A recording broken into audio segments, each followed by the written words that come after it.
Go. Hi guys! Hello mga kamamis dyan! Kung sino man na nagluluto sa bahay, magluluto ako ngayon ng pansit. Naisipan ko kasi, nandito kasi sa grocery namin. Ayan o, dito, kinuha ko. Yan yung naisipan kong magluto. Huwag mo ng pansit canton. Ito na lang muna pansit bihon. Ayan o, binabad ko na siya. Okay, lagyan ko ng mantika. Ano lang to mga kamamis? Mga, ano mo na, pacham. Kunting mantika lang. Ayan. Good.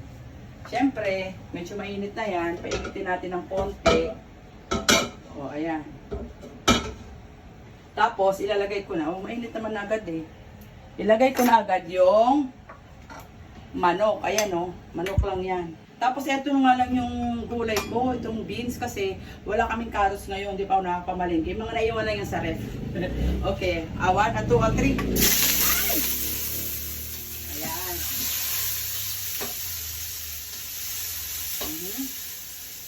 Ito lang po ang ingredients niyan. Meron akong lalagay na toyo at saka oyster sauce. Meron po pala magic sarap. Ito pala magic sarap ang ilalagay ko dyan. Okay, guys? Tapos, siyempre, lagyan natin ng takip. Ayan, lagyan natin ng takip.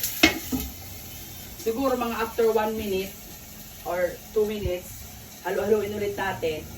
Tapos, ihalo na yung mga ibang ingredients dyan. Mabilis lang magluto ng pansit, di ba?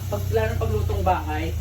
Okay guys, yan naman po sa araw na to. Sana nagustuhan niyo aking video at sana maging masarap at magustuhan ng aking pamilya ang aking luto ngayong araw na to. Have a good day. Have a nice day. Mwah!